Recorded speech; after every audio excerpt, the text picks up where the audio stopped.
one person could do it, but you wouldn't ever master that triangulation if you don't have all 3 points. And stakeholders is a big point all by itself. Teaching and leading are rewarding but complex. And whether you're in a classroom or a campus, new challenges are always emerging.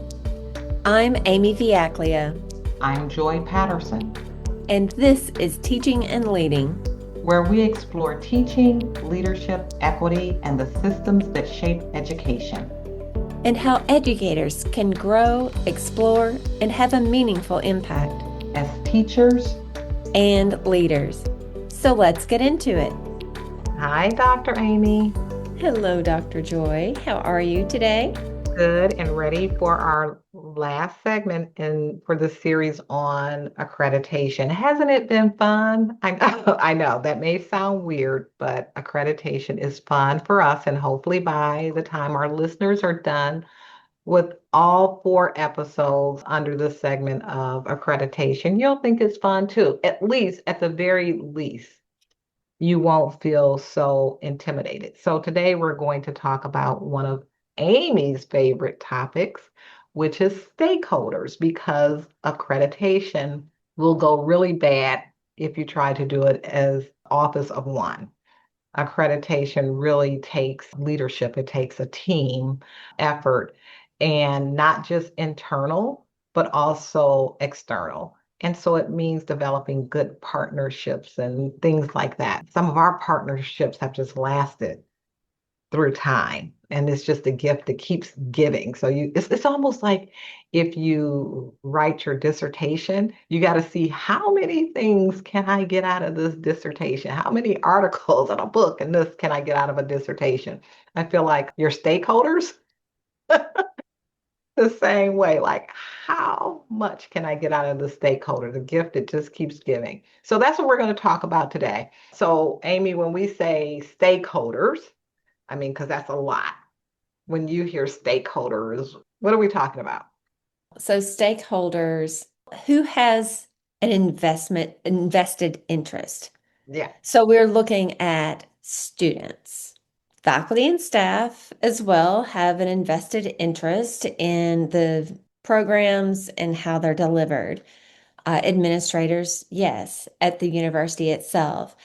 It can be across the university, in our case, across divisions and working with student support services, stakeholders in the success of the programs. But really, there's that stakeholder we forget sometimes how important it is to engage our partners, and those are community members. Mm-hmm. In our case, with licensure for educators, teachers, administrators, school support personnel, the district office, Yeah. the administrators in the school, teachers who are in the classroom, paraprofessionals, school support personnel in the classroom. It's a lot. And There even, are a lot of yeah, and stakeholders. even your board, right? So your governing board, they have a stake in this. So it's like, who has a stake in this? And even the community, because for many universities or schools, whatever you are a partner in the community. So they are stakeholders as well because you're a cornerstone in the community. Amy, as you were going through that list, you know what it reminded me of? Of you sitting there with your mother or your fiance planning your wedding list. And that's what it feels like. Who are the stakeholders? Who are the people, especially your parents? Who are the people that have to be there? And they start saying, well, you got to add this person because of such and such and such and such. And you got to add this person because they did such and such and such. And you're like, who are these people? But that's what it But sounds that, like because, and then they have these good rationales, right? Of why that Mhm. person needs to be at the party, right? And so that's what your stakeholders is like. It's like if you are planning a really important party, who are all the people that need to be there? Or if you're doing a fundraiser, who are all the important people that need to be there and why? Because they have a stake in this. But that's what it reminded me of as you were going down this list. But Nobody likes to be called to the party late, right? Like they were an afterthought. Mm, right. And sometimes that does happen with stakeholders because you had a whole list of people that you just rattled off. And stakeholders is not about just, oh, who can I get right now because I'm trying to fill this void. That's actually a relationship. Who tends to be most involved? Who tends to be left out? How do you kind of galvanize? How do you create these stakeholders? So I'm going to bounce that question back to you. What have you seen over the years? Who does sometimes get left out or not recognized and made, really part of that circle in a Hmm. meaningful, intentional way? What have you seen over time? I'm kind of bouncing that back to you. Actually, I think some of your most powerful stakeholders that sometimes can be an afterthought are your alumni. And I think they can be your most powerful because they've already been through the program. They have lots of stories. They can tell you about closing that loop and how you have impacted their classroom. I think another group that we don't think about, which is a mistake, is our governing board. And if they were to be interviewed by someone on the accreditation team, what would they say? Would they even know anything? So I do think that there needs to be more intentional time with our governing board because it's their responsibility, actually, and they probably know the least and really taking advantage of that alumni base. You make a really good point because we don't really embrace the people who left the program 2 or 3 or 4, 5 years ago. It's the immediate, and then they come back as maybe to get an advanced degree. And we often lose some of that reach when they're, a little bit more than a few years out. But something that you said really brought to mind a very important point. You said, would they even know what to say? That's why having an advisory board is so very beneficial, but not just to meet for the sake of meeting and to talk about the state policies or how policy is impacting the school or impacting the university, but really data sharing and asking for honest feedback and suggestions, Mm-hmm. ways in which to extend or expand the partnership. What are their needs? And having that voice of diverse board members help build and extend and expand the programs. So a token advisory board doesn't work, It but what does you not said, work. like, It, what are it they going to doesn't talk work. about? They would have had to be engaged from the beginning, or at some point they would have had to be engaged. It's not something that you want to coach someone because it will come out in your accreditation visit. That's why accreditors, they really love the stakeholders' voice.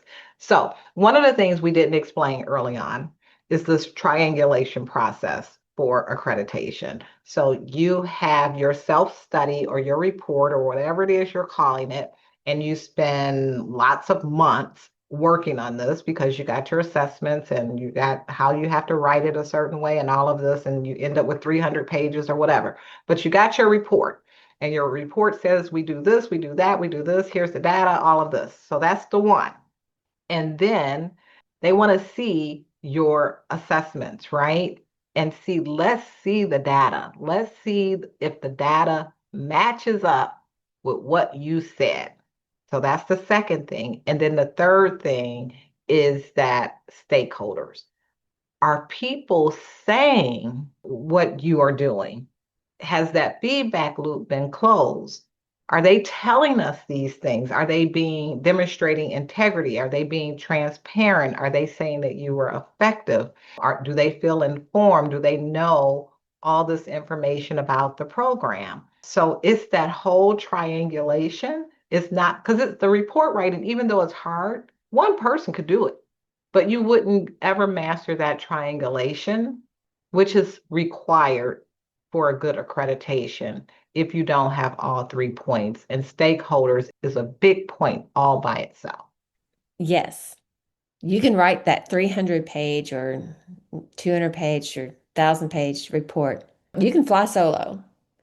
You can pull assessments that programs are doing. They don't even have to see any of it. Now, I hope listeners aren't extracting that one little sentence out of what I'm saying Right. because, They will say yes, so.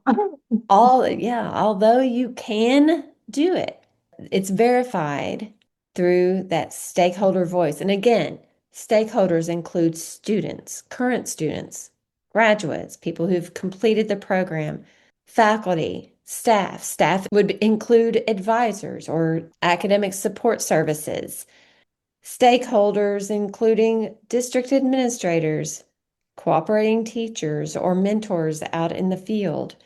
We are Mhm. pulling everyone together to verify a report that, although could be written solo, there is no way any of it could be verified and spoken about confidently and with assurance Yep, yep.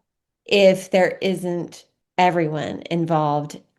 And they can all also save you. So let's say, for example, you didn't have enough data over time. Could be a small program. You could have started collecting something late. You change rubrics. A lot of different reasons why, for something in particular, you may not have enough of something.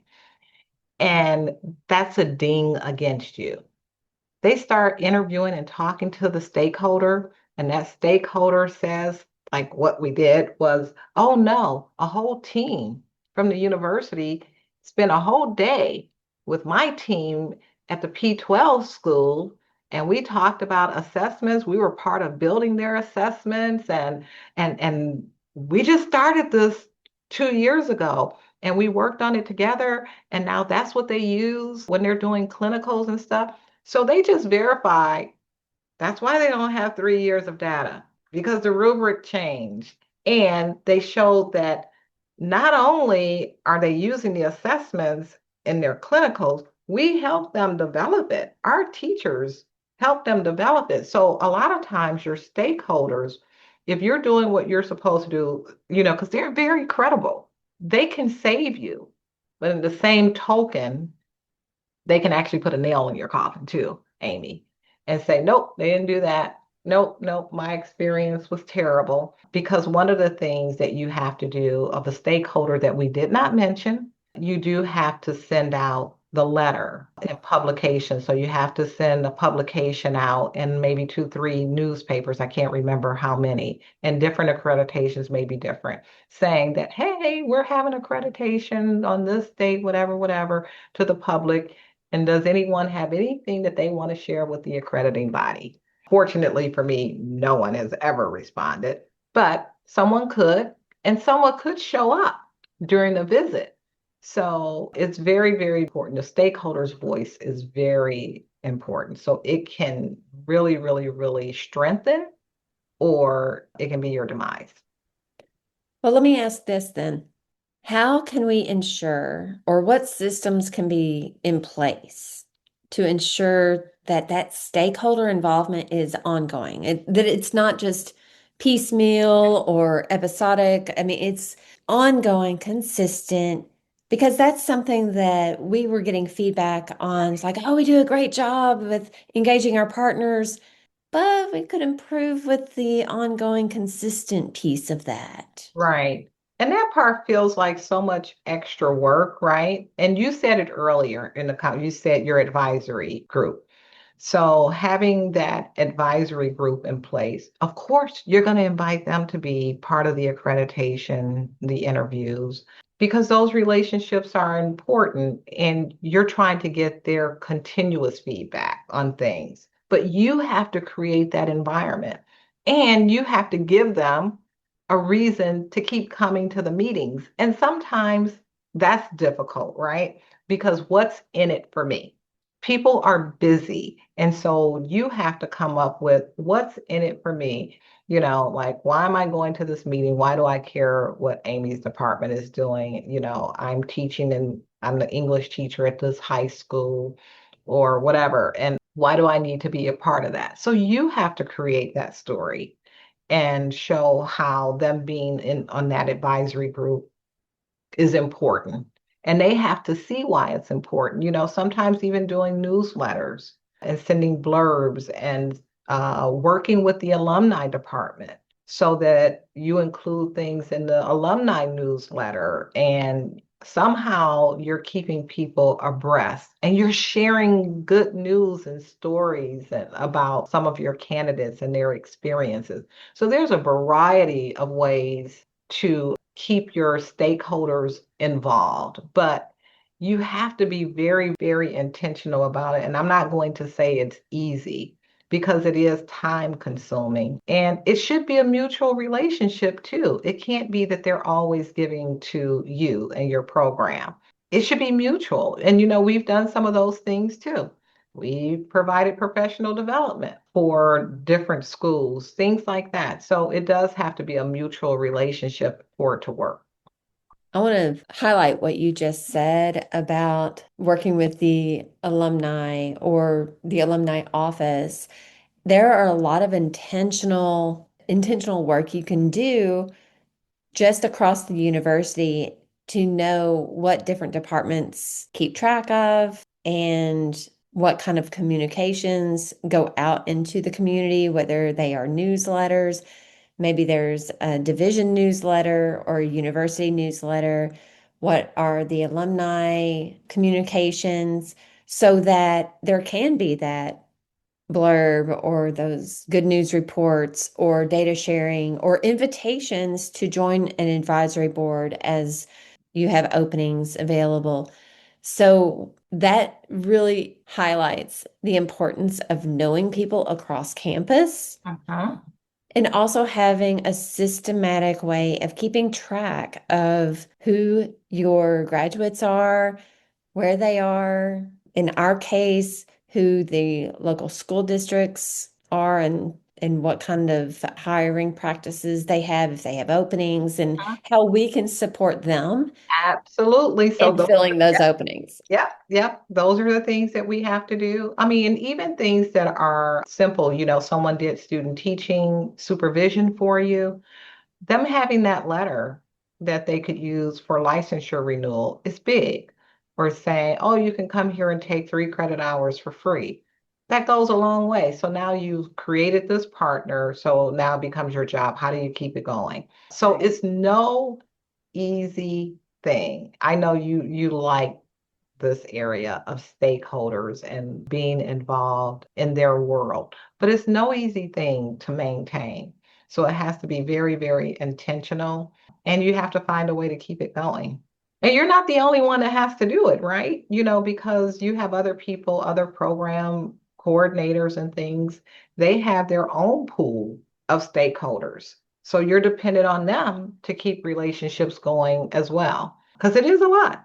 I hope we're not scaring people, but I mean, it can make the job a lot easier too when you have partners. And again, once you have good partners, it is the gift that keeps on giving.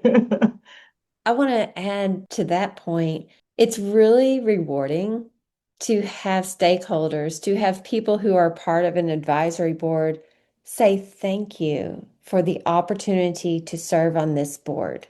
When I want to say thank you for serving on the board, there is that desire to give back, to make things better in the community.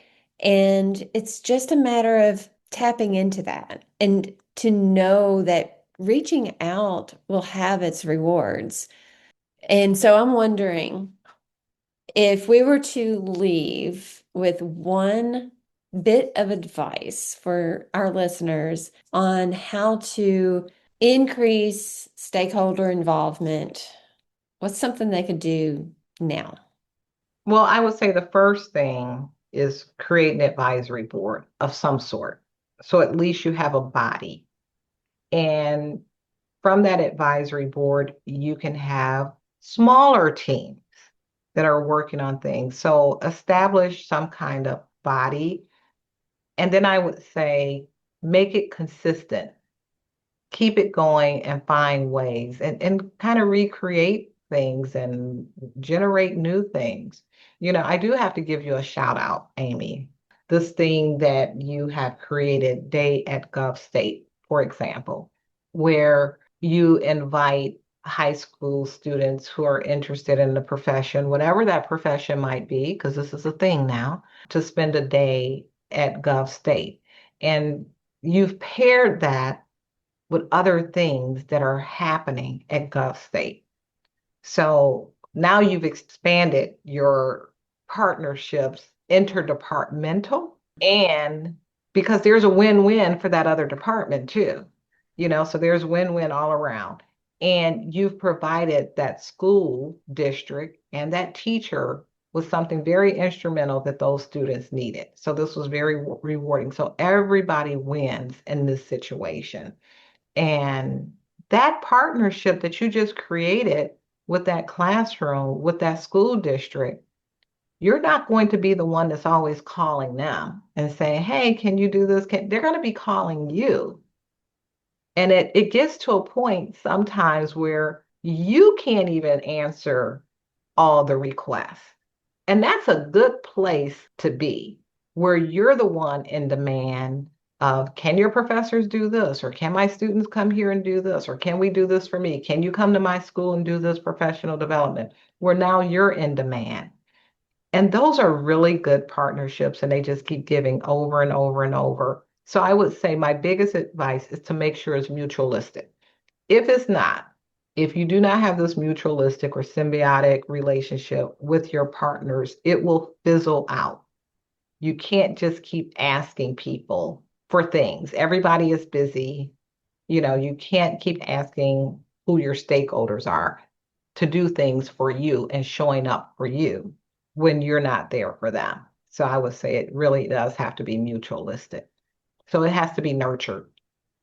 I think a lot of nurturing is definitely the case whenever we think about developing those mutually beneficial relationships. Mhm. And that is our episode on stakeholders. This is our series on accreditation. So it's been fun. I love it. So we're And going to have some practical guides for our listeners. So hope that you're listening to this, but also we want you to use it for professional growth. We want you to share it. And so we will have also on the website where you can go to and look at some practical guides and information and reflection questions. So we're looking forward to you utilizing this, and we hope that it really, really helps your next accreditation. thanks for listening to Teaching and Leading with Dr. Amy and Dr. Joi. This podcast is supported by Governor State University. Show notes and resources for this episode are available at govst.edu/teaching and leading podcast. Until next time, keep growing as teachers and leaders.